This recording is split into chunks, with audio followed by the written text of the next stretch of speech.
अस्सलाम वालेकुम। क्या हाल चाल, उम्मीद करते हैं कि आप खैरियत से होंगे और हमारी दुआ है कि आप हमेशा खुश रहें, हंसते और मुस्कुराते रहें और इसी तरह में अपना प्यार दिखाते रहें। बिल्कुल जी, मेरा नाम मुअज्जम अली, मैं हूं तारिक महमूद, मैं मोहम्मद यूसुफ। तो आज हम जिस वीडियो पर रिएक्ट करने जा रहे हैं, वीडियो का टाइटल है ISRO versus NASA, ISRO NASA Orion spacecraft moon orbit. तो भाई साहब देखते हैं वीडियो और अपना रिव्यू पर देंगे। कौन और करते हैं? 1 2 3 वीडियो स्टार्ट। एक तरफ इसरो ने किया धमाका, दूसरी ओर नासा के मून मिशन को मिली एक और कामयाबी। इसरो ने एक साथ लॉन्च किए 9 सैटेलाइट्स। नासा के आर्टेमिस 1 ने बनाया रिकॉर्ड। इसरो ने श्रीहरिकोटा से ओशनसेट 3 किया लॉन्च। नासा ने पृथ्वी से 4 लाख किलोमीटर दूर पहुंचकर बनाया इतिहास। अपोलो 13 को पछाड़ आर्टेमिस 1 बना नया मून मिशन का नया हीरो। अंतरिक्ष की दुनिया में एक के बाद एक उड़ान भरी जा रही। दुनिया के तमाम देश कोशिश में हैं कि अंतरिक्ष में सिर्फ इनका डंका बजे। इस बीच नासा ने इतिहास रच डाला। 5 दिनों की लंबी यात्रा और अंतरिक्ष में लाखों किलोमीटर का सफर। नासा के आर्टेमिस 1 ने इस मुश्किल सफर को आसानी से तय कर लिया और आखिरी अपोलो मिशन के बाद चांद की सतह में दाखिल होने वाला यह पहला अंतरिक्ष यान बन गया। नासा के मुताबिक आर्टेमिस 1 का ओरियन कैप्सूल पृथ्वी से करीब 4,19,378 किलोमीटर दूर पहुंच गया। इससे पहले साल 1972 में अपोलो 13 पृथ्वी से 2,48,655 मील यानी 4,01,71 किलोमीटर दूर पहुंचा। नासा के मुताबिक आर्टेमिस 1 का ओरियन कैप्सूल लगभग 6 दिन तक चांद की कक्षा में चक्कर लगाएगा, जिसके बाद 11 दिसंबर को प्रशांत महासागर में इसकी लैंडिंग होगी। स्पेस एजेंसी के मुताबिक इस मिशन की सफलता 2024 में आर्टेमिस 2 का भविष्य तय करेगी। नासा ने 53 साल बाद अपने मून मिशन आर्टेमिस के जरिए इंसानों को दोबारा चांद पर भेजने की योजना बनाई है। नासा के मिशन के मुताबिक इंसान 2025 में न सिर्फ चांद पर कदम रख सकता है, बल्कि 1972 के अपोलो मिशन के यात्रियों से ज्यादा समय तक वहां वक्त भी गुजार सकता है। आर्टेमिस 1 में कोई एस्ट्रोनॉट नहीं है, लेकिन भविष्य में एस्ट्रोनॉट को चांद की सतह तक पहुंचाने के लिए यह मिशन बेहद अहम है। आर्टेमिस 1 का कामयाब सफर वैज्ञानिकों के लिए अंतरिक्ष में नई राह खोलेगा। इस राह पर चलकर ही भविष्य में एक बार फिर इंसानों के कदम चांद पर पड़ेंगे। तो वहीं इसरो ने 26 नवंबर 2011 की सुबह 11:56 पर श्रीहरिकोटा के सतीश धवन स्पेस सेंटर से लॉन्च पैड 1 ओशनसेट 3 सैटेलाइट लॉन्च कर दिया। लॉन्चिंग PSLV XL रॉकेट से की गई। इसके साथ भूटान के लिए खास रिमोट सेंसिंग सैटेलाइट समेत 8 नैनो सैटेलाइट भी लॉन्च किए गए।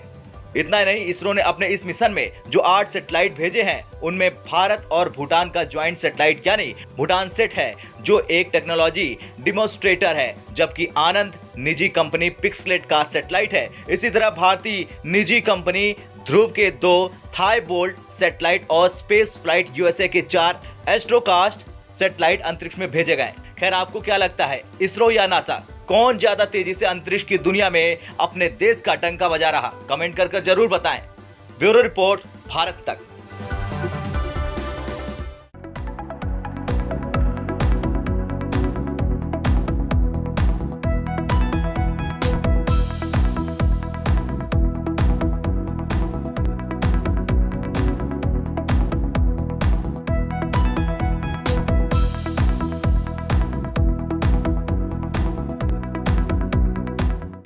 चलें जी, वीडियो खत्म हो गया। और सर क्या बात है, ये नासा तो भाई साहब टॉप पर ही रहेगा अभी तक, क्योंकि जो मिशन किया है ना भाई साहब, 4 लाख किलोमीटर के ऊपर का सफर जो तय किया है ये, और वो कामयाबी से हो गया। तो मजे की बात तो ये है कि भाई इतना लंबा सफर करके फिर वापसी उसकी लैंडिंग भी होगी और वो तो भाई कामयाब है। और ये इंसानों के लिए भाई साहब आने वाले वक्तों में कितना कारगर साबित होगा कि चांद पर भी बंदे जा सकते हैं। जो जिनके पास भाई पैसा है, वो शौक भी रखते हो, तो वो भाई रिस्क लेकर जाएंगे भी, अगर सेफ हुआ तो।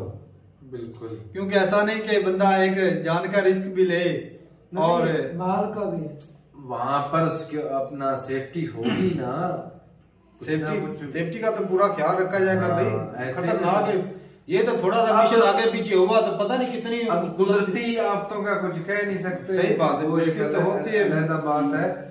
लेकिन हवाई जहाज तो हुआ नहीं कि अक्सर जो लैंडिंग सही हो जाती है। साहब ऑक्सीजन वो जरूरी है नहीं, वो सारा सिस्टम है भाई साहब, वो तो सारा साथ सिस्टम में साथ में ही होगा, ऐसी बात नहीं है। लेकिन ये है कि फेल होने के चांसेस ज्यादा होते हैं उधर। मशीन नहीं है, कुदरती- सब कुछ हो सकता है।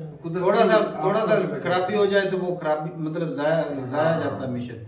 और बाकी हवाई जहाज वहां पर भी खराबियां आ ही जाती हैं जब बंदे की वो कहते हैं ना बुरा टाइम आ जाता है ना, जी तो कहीं पर बंदे को वो घर बैठे भी कुछ ना कुछ हो जाता है। बिल्कुल। और बाकी भाई साहब जो इसरो है ये अपना जो है ना कामयाबियों की तरफ जो है ना वो रवाना रुके हुए ये भी नहीं है भाई साहब। वो 36 एक दफा में लॉन्च किए, ये तो 8 की है ना अभी, वो 36 थे ना, 36 सैटेलाइट जो है वो लॉन्च किए थे।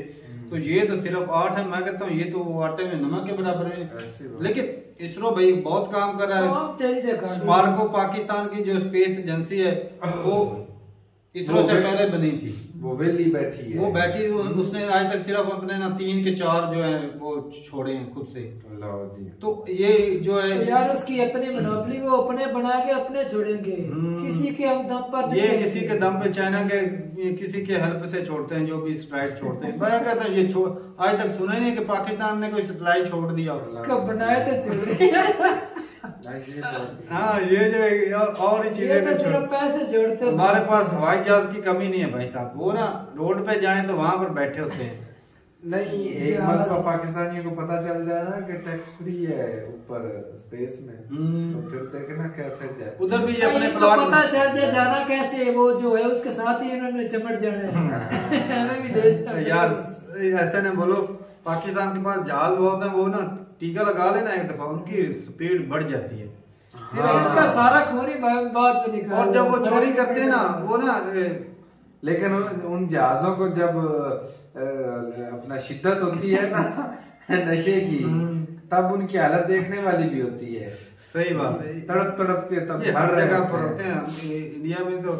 लेकिन पिछले दिनों तारकमन का खबर सुना था, इंडिया वाले भी बोल रहे हैं हम भी अपने जो है ना विजिटर उनको भेजेंगे। अमेरिका में भी सारे बहुत ज्यादा होते हैं क्योंकि वहाँ पर तो नशे भी है। असल गढ़ बेसिक वहाँ से ही है और नशेड़ी लोग पैदा ही वहाँ से हुए हैं। ये नशे की बात भाई आ गई, लेकिन वो ना ये एक बहुत बड़ी प्रॉब्लम है इन कंट्री, जो भी कंट्री है ये वो ना नशे की वजह से भाई पूरा खानदान तबाह हो जाता है। और बाकी बात करें स्पार्को की, तो मैं कहता हूँ भाई साहब वो ना हमारे जो स्टूडेंट है वो पढ़ते ही नहीं, क्योंकि उनको अपॉर्चुनिटी नहीं मिलती, ना एक्सपीरियंस ना कोई प्रैक्टिकल, तो वो कैसे तरक्की करेंगे? फ्यूचर भी किसी को कुछ फ्यूचर नजर ही नहीं आता, तो फिर कौन जाएगा? इसरो में भाई साहब देख ले, वो आए दिन कोई ना कोई मिशन कर रहे हैं, बिल्कुल हर रोज कोई ना कोई मिशन, कोई ना कोई सैटेलाइट छोड़ रहे थे, कोई ना कोई रॉकेट जा रहा है, अपना फ्यूचर दिखाई दे रहा है। और उन्होंने तो चांद पे भी जाने की कोशिश की थी भाई साहब, तो वो फेल हो गया। लेकिन ये नजदीक जाके गिरे, फिर कोशिश करेंगे, फिर कामयाब।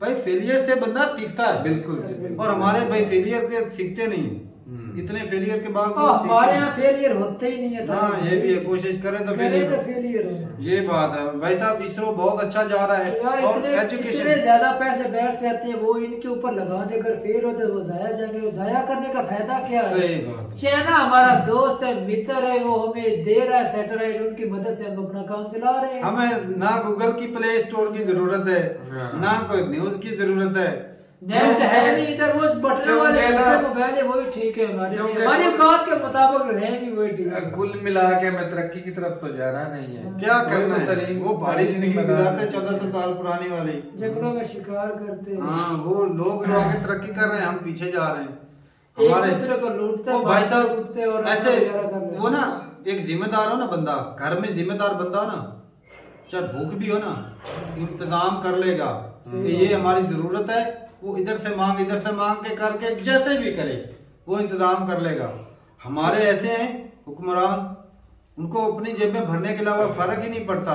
ये जी कि अरे नहीं यार जिम्मेदार है ही नहीं, ये अपने खुद को समझते ही नहीं ना कि भाई हमारा फर्ज है। यार उनको अवाम की परवाह नहीं है, उनको सिर्फ अपनी जेबें भरने की परवाह है, और उसके लिए उन्हें कहीं से भी मांगना पड़े ना, अवाम के लिए मांगते हैं, अवाम के लिए, लेकिन फायदा उनका है। अवाम को तो अवाम के लिए मांगते होते तो भाई अवाम को कुछ फायदा भी होता। वो जो देते वो अवाम के लिए देते थे ना, लेकिन खाते जो खुद थे। चले जी ठीक चलो है जी, भाई साहब। मुकाबले भी तो अब उनके ही हो रहे हैं, हमारे थोड़े हो रहे हैं। नासा और इसरो के हमारा तो मुकाबला कोई भी नाम चल ही रहा नहीं है। लेता। यूके वाले भी इधर से सैटेलाइट छोड़ते हैं, देख ले।